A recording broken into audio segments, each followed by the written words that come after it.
Hello வணக்கம். இது உங்கள் சிவி சொல்லரும் எப்படி இருக்கீங்க? இன்னைக்கு பார்த்தீங்கன்னா பயங்கரமான சம்பவம். அதாவது இந்த பிக் பாஸ் வீட்டுக்குள்ளே வந்து பார்த்தீங்கன்னா நிறைய பிரச்சனைகள், நிறைய சண்டைகள்லாம் இந்த சீசன் 8 பொறுத்த வரைக்கும் வந்திருக்கு. ஃபிசிக்கல் டேமேஜ் எக்கச்சக்கமாக இருக்குது. ஆனாலும் இது வரைக்கும் பார்த்தீங்கன்னா விஜய் சேதுபதி அவர்கள் எந்த ஒரு ஸ்டெப் எடுக்காமல் வர்பல் வார்த்தை மூலமாக வார்னிங் கொடுத்ததுனால நிறைய சம்பவங்கள் இனிமேல் நடந்துட்டு இருக்கு. போன வாட்டியே வந்துட்டு இதுக்கு ஒரு ரெட் கார்டோ இல்லை எல்லோ கார்டோ கொடுத்துருந்தா இன்றைக்கி நடந்த அசம்பாவிதம் நடந்திருக்காது அப்படின்னு தான் நம்மளோட கருத்து. சரி, இப்போ என்ன நடக்குது அப்படின்னு பார்த்தீங்கன்னா காலையில் வந்துட்டு இந்த ப்ரொமோவில் வந்திருக்கும். ஆனால் இது வந்துட்டு நேற்று நடந்த விஷயங்கள் அதை தான் நம்மளுக்கு வந்து இன்றைக்கி லைவில் காமிக்கிறாங்க. ஸோ நேற்றே பார்த்தீங்கன்னா இந்த டாஸ்க் ஆரம்பிச்சிட்டாங்க. இதில் வந்துட்டு சரியான அடி நம்மளுடைய ராணுவுக்கு ஆல்ரெடி நம்ம கொடுத்துருந்தோம். ஸோ அதை தான் இன்றைக்கி ப்ரொமோவில் காமிச்சிருந்தாங்க. இதை வந்துட்டு ஏற்படுத்தின இடத்துல வந்து சம்பவத்தை இடத்துல வந்துட்டு பவித்ரா ஜெஃப்ரி இருக்காங்க.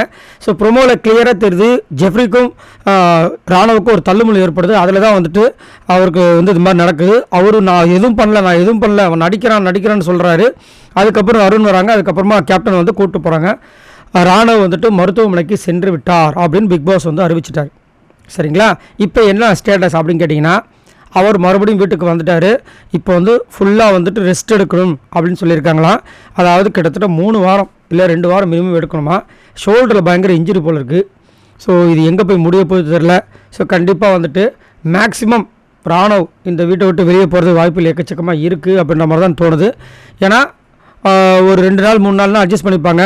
1 வாரம் 2 வாரம் ரெஸ்ட் எடுக்கணும் அப்படின்னா அது மட்டும் இல்லாமல் அவர் வந்துட்டு நல்லா வந்து இந்த பர்ஃபார்மன்ஸ் பண்ணுறாரு. நல்லா ஆள் வந்து ஹைட்டு வெயிட்டாக இருக்கிறதுனால அவரை வந்துட்டு இந்த ஃபிசிக்கல் டாஸ்கில் கொஞ்சம் அதாவது ரொம்ப அக்ரெஷனாக கிடையாது, ஓரளவுக்கு கொடுப்பார் அவருடைய பங்களிப்பு. இப்போ அவர் அதனால் அதையும் கொடுக்க முடியாத ஒரு சூழ்நிலை இருக்கும்போது அவரால் எதுவுமே பண்ண முடியாது.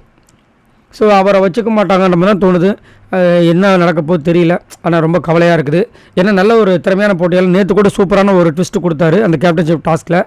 இப்போ தான் வந்துட்டு கொஞ்சம் கொஞ்சமாக ஷைனிங் ஆகிட்டு இருக்காப்புல. பட் அன்ஃபார்ச்சுனேட்லி இந்த மாதிரி ஆயிருக்கு. ஆனால் பிக் பாஸ் வீட்டுக்குள்ளே தான் இப்போ இருக்கார் அப்படின்னு தான் உறுதியான தகவல். ஸோ அவர் வந்து பிக் பாஸ் விட்டு இன்னும் வெளியே போகலை. இதுக்கப்புறமா என்ன டெசிஷன் எடுப்பாங்க, அந்த ரிப்போர்ட்ஸ்லாம் வரதுக்கு டைம்லாம் ஆகும் இல்லையா. ஸோ அந்த ரிப்போர்ட்ஸ்லாம் வந்ததுக்கப்புறமா தான் அவர் இதுக்கப்புறம் இதை கண்டினியூ பண்ணணுமா வேண்டாமான்ற விஷயங்கள் உறுதி செய்யப்படும். அந்த மாதிரி நியூஸ் வந்துச்சுன்னா நான் கண்டிப்பாக சொல்கிறேன். ஸோ நீங்கள் உங்களோட கருத்தை சொல்லுங்கள். நீங்களும் மறக்காமல் ராணுவுக்காக ப்ரே பண்ணிக்கோங்க. இது எதன் மூலமாக இந்த மாதிரி நடந்திருக்குன்னு நினைக்கிறீங்க? இப்போ வந்து விஜய் சேதுபதி முன்னாடியே வந்துட்டு ஒரு வார்னிங் எல்லோ கார்டாவது ரெட் கார்டு கொடுத்து வெளியே அனுப்ப மனசு இல்லைனாலும், ஏன்னா ரொம்ப கஷ்டப்பட்டு வராங்க, ஜெஃப்ரி ரொம்ப கஷ்டப்பட்டு பையன் அப்படி இப்படின்னு நினச்சிருந்தாலும் எல்லோ கார்டு வார்னிங்காக கொடுத்துருந்தா எல்லாருமே கொஞ்சம் கண்ணும் கருத்தமாக விளையாண்டுருப்பாங்களோ, ஒரு பவுண்டரி லைன் செட் பண்ணியிருப்பாங்கன்றது என்னோட கருத்து. உங்களோட கருத்தை சொல்லுங்கள். மறக்காமல் இந்த வீடியோவுக்கு லைக் பண்ணி தட்டிவிடுங்க. நம்மளோட சேனலை ஃபாலோ பண்ணுங்கள். பாய் நண்பர்ல.